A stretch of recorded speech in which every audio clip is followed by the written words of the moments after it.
So, you want to start Airsoft, but you don't know where to start. There's many items out there. You don't know what you need. You don't know what's good. Well, in today's video, we're going to discuss just that. Welcome back to the channel, guys. If you find this video helpful, hit that like button and leave a subscribe too. It helps us grow. And that's what we're going to do today. We are going to discuss what you need to get started in Airsoft. So as we know, Airsoft, it's a growing sport. You know, when I first started, it was small, and now, you know, fast forward to 2025, everyone wants to play it. But there aren't a lot of people out there who really go into detail about what you need to start. So, just to start off, my name's Adam. I have been in Airsoft, or I've been doing Airsoft for about 8-9 years now. And, you know, with that time, I have been able to, you know, figure out what I need, what works best for me. It all comes down to what works best for you. So after this video, hopefully it'll give you guys some more insight as to what you really need to go to your first open play. So, for starters, there's two things that I want to go over, and those are two things that you should not cheap out on when you first buy gear, and that is face protection and footwear. Face protection, it's a given. You're going to get shot in the face, you know, and you don't want your face pro to fail. I have, you know, played with some people who have had their face pro fail and didn't turn out super great. And footwear is another thing. Now, this is just my personal opinion. You know, when you're playing for multiple hours, you don't want cheap footwear. Your feet are gonna hurt and all that stuff. So get yourself something decent that you can run around in for multiple hours. So the first topic that we're gonna touch on today, that's iPro, of course. If you're someone who's younger, you know, just getting into the sport, I recommend full face pro, and that's something like this. It's a full face mask. You have your eye protection, you have your mouth protection and all that stuff all in one mask. And you have your ear pro too. So if you get shot in the ear, you're not going to feel it. What I love about these, for people who wear glasses, they work great with glasses. The only thing is they have a tendency to fog up a little bit. But full face pro is a must. You know, if you're someone who's younger, you care about your teeth and all that stuff, wear full face pro. It's something that I've worn for 6 of my years of Airsoft, you know, just full face mask and a baseball cap, you know. But there is other face pro out there. If you don't want a full face mask, there's another option. You can go with your standard, you know, shooting glasses and all that stuff. In this case, these are my aim cam recording glasses. You can wear shooting glasses, but they have to be full seal for most fields, meaning they have to have, you know, that foam seal around your eyes. So your standard shooting glasses that you would wear to a gun range, they wouldn't really work because they don't have that rubber seal or that foam seal. So this is currently the setup that I'm running. I am running my aim cam glasses and something like this, a balaclava.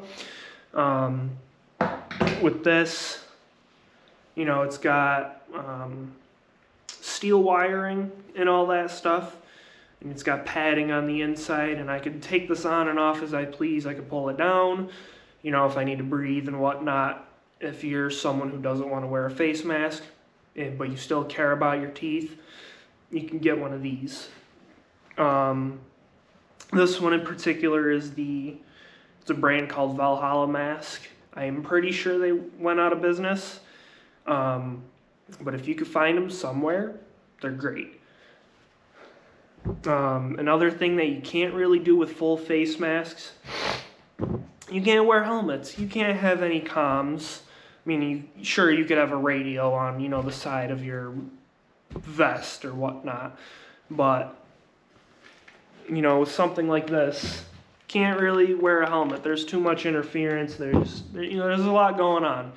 So if you want to run a helmet, it would be, more optimal to, wear glasses or a balaclava or something like that, just so that way you can, wear helmets, look cool, So that's that for Face Pro.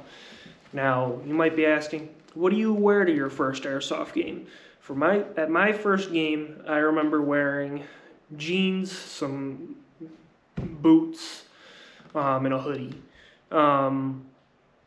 That's what I recommend for starting out. Jeans, or depending on if it's hotter out, you can go with a long sleeve t-shirt or just a short sleeve t-shirt. Doesn't matter to me, or it doesn't really matter.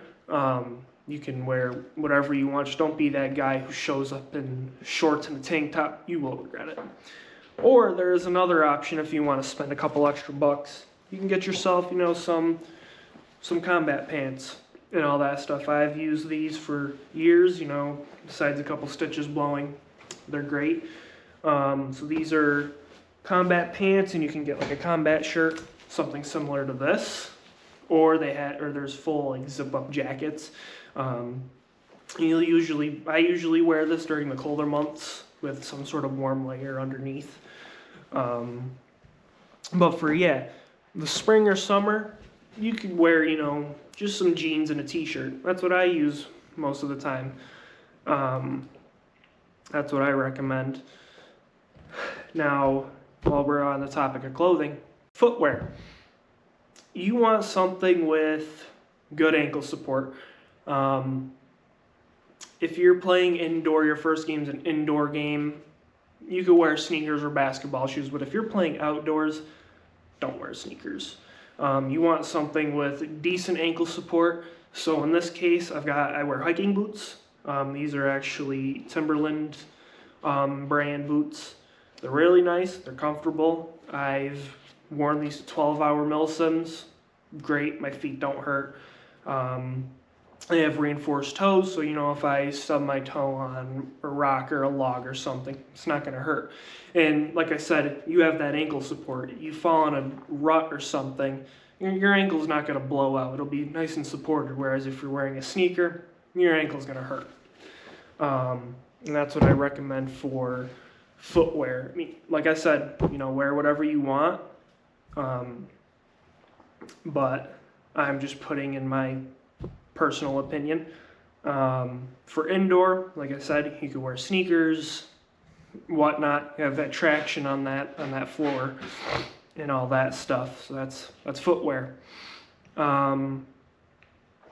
Next thing that I want to talk about, and I don't think you need it. Just getting into airsoft, but that's something on your chest, a plate carrier, a chest rig, well, that's another topic I need to touch first. You also need an AEG. You need a replica of some sort. How are you going to go to your first airsoft game without a rifle? So, as far as replicas go, I recommend either getting some sort of M4, an AK. They are the most common platforms in airsoft. They're phenomenal. There's all sorts of parts for them. They're great. In this case, I have the KWA Eve 9, but some brands I recommend, choosing from G&G. Their combat machine line is a good starter replica. SEMA is also good. KWA, that's what this is. I bought it 3 years ago. Stock, runs great still. As far as AKs go, I believe SEMA makes AKs. There's just shop around, research. Those are just some brands that I recommend. Or, if you go to your first game and you have a buddy who's been in the sport for a while, maybe they can hook you up with something. But if you're, going into this by yourself, with that being said, when you get your first AEG, there's other things you have to take into consideration, like batteries, magazines, BBs, of course, speed loader, unless you want to be loading every single mag by hand.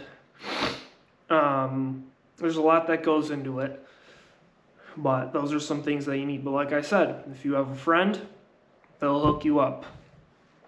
Now that I got carried away with that one, chest rigs and plate carriers.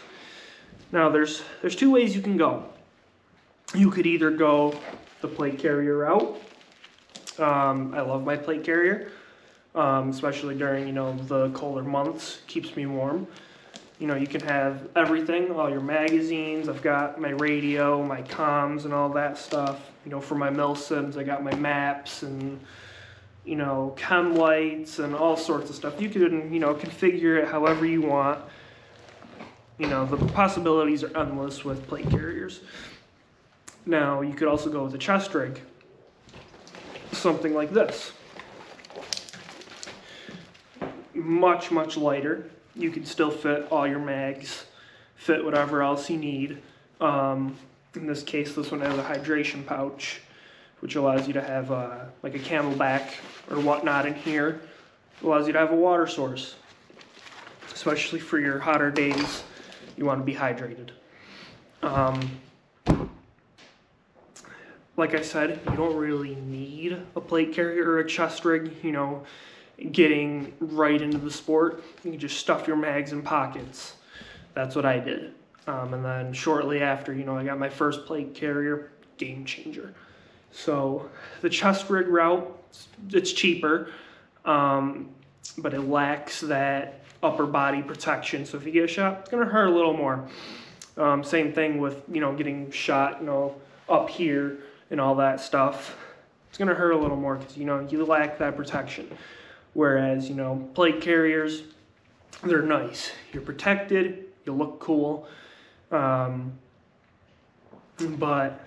during the hotter months, especially if you have foam plates, you're gonna sweat a lot. It's gonna not feel great. That's all I can really touch on that. So with that, go at your own risk. Pick whichever one you want. During the warmer months, I'll usually wear a chest rig. Much more airflow. During the colder months, wear a plate carrier. So with that out of the way, it's another thing. This one's kind of optional. So I would assume we've all had a pair of pants that don't fit super great. They're loose in the waist and whatnot. You can get a battle belt. So right here, I've got my battle belt. You don't really need this just getting into airsoft, but you can if you want. You have more space to store stuff that you can't really store on your plate carrier and all that stuff. It opens up a lot for storage and all that stuff, and you look cooler, I guess. That's how I'd put it. Who doesn't want to look cool on the airsoft field? Another thing that I would steer away from just getting into airsoft, that's sidearms. Now, sidearms in airsoft, they are, they're not used as much. They're not used as much. Whereas indoors, sure, you're in close quarters. There's no point in lugging a replica around a corner when you have something small and compact. But say if you do want to get a pistol or a sidearm, go with green gas. Green gas or CO2. And the difference between those, CO2 is much better in the colder months, whereas green gas, not so much. But, yeah. So, with that being said, sidearms, you can get a little pricey. The mags, I think the mags on this M17 were about $40 a pop. Which is expensive, for multiple. And some advice, going into the sport, have fun. Don't try not to go into the sport, angry and all that stuff. It's a really fun sport, and it can be really fun when you choose to have fun. And another little side note, stay hydrated. Hydrate a few days before your first game and all that stuff. You don't want to be that guy on the field who goes out there, runs around for a couple minutes, and is already, out of the game. I've seen people pass out and all that stuff due to dehydration. Stay hydrated. Hydrate a few days before. You'll feel a lot better, doing that stuff. Running around when you're hydrated. That's all I got for you guys today.